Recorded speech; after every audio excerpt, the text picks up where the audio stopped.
सच्चिदानंद शब्द का अर्थ क्या है? सच्चिदानंद शब्द 3 शब्दों से मिलकर बना है। सत, चित और आनंद। सत का क्या अर्थ है, चित का क्या अर्थ है, आनंद का क्या अर्थ है? सत माने होता है अविनाशी, चित माने होता है प्रकाश और आनंद माने होती है आत्मानुभूति।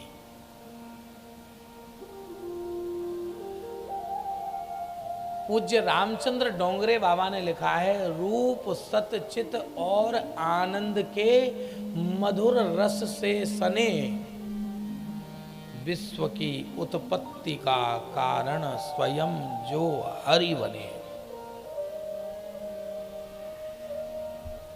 तो सत माने अविनाशी, जो कभी नष्ट ना हो, जिसका कभी ह्रास ना हो, जो कभी खत्म ना हो, जिसका कभी क्षय ना हो, उसे कहते हैं सत। वो क्या है? ध्यानपूर्वक सुनना। वो क्या है? वो अविनाशी कौन है?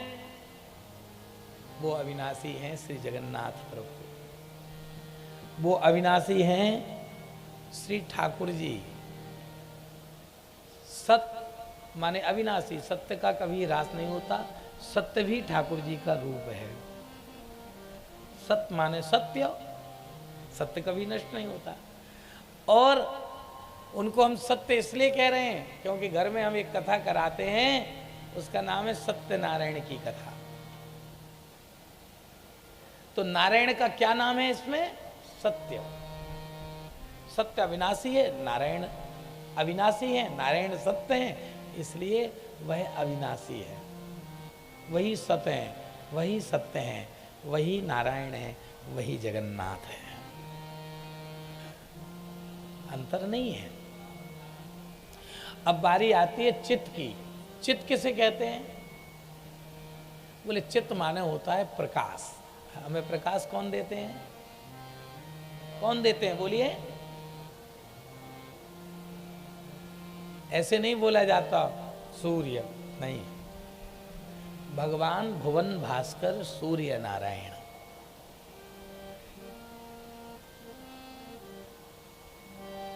तो सूर्य भगवान को हम क्या कहते हैं? सूर्य नारायण। चित्त माने प्रकाश। प्रकाश कौन देता है? सूर्य नारायण प्रभु। और सूर्य नारायण प्रभु को हम नारायण कहते हैं। तो भगवान सूर्य ही नारायण है, नारायण ही सूर्य हैं, और जो नारायण भगवान सूर्य हैं वही जगन्नाथ जी है, वही ठाकुर जी है। क्योंकि जगन्नाथ जी के जो बड़े बड़े नेत्र हैं, इनमें एक नेत्र सूर्य है और एक नेत्र चंद्रमा है। वेद कहते हैं चंद्रमा मनसो जातश्चक्षो हो सूर्यो अजायत श्रोत्राद वायुश्च प्राणश्च मुखात अग्निरजायत। तो चित्त माने प्रकाश, प्रकाश माने सूर्य, सूर्य माने सूर्य नारायण।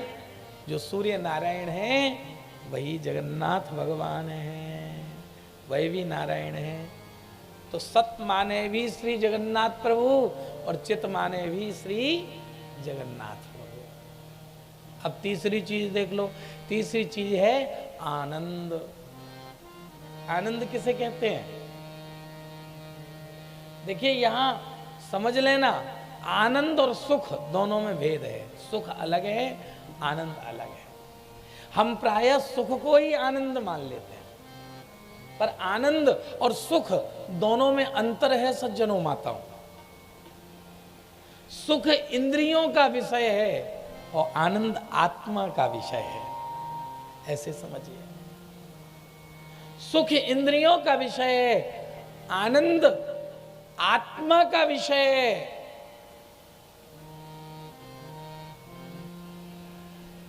आनंद आत्मानुभूति है। डल्लभ के गद्दे पे सोने का नाम सुख है, आनंद नहीं।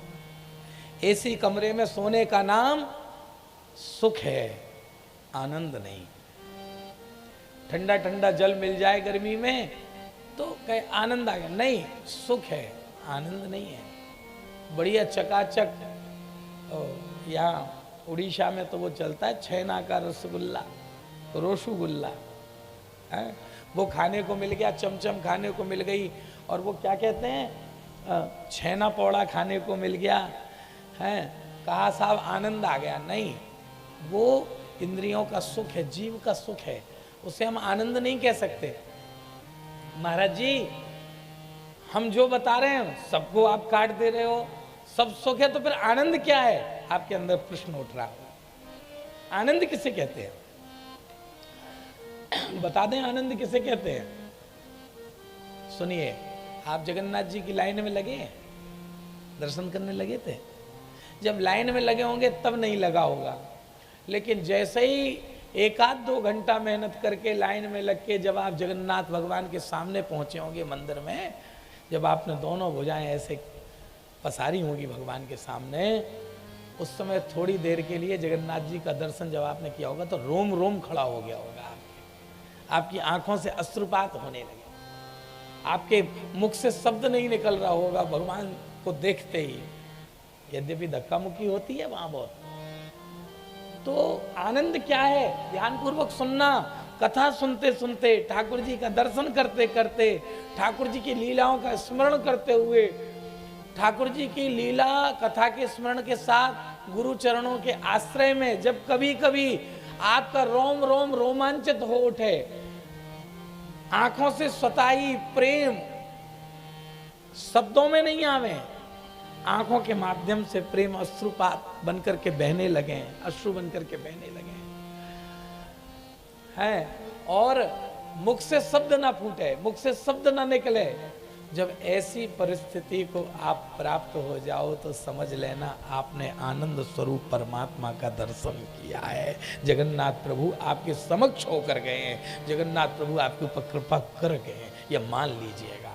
वो एक क्षण के लिए आत्मानुभूति होती है, एक क्षण के लिए जब आंख से अश्रुपात होने लग जाए, मुख से शब्द कहने की स्थिति न रहे, रोम रोम रोमांचित तो उठे और थोड़ी देर के लिए हम भावातीत ध्यान में चले जाएं, ठाकुर जी का स्मरण करने लग जाएं, उस समय जो हृदय को अनुभूति होती है उसी का नाम आनंद है साहब, उसी को आनंद कहा जाता है।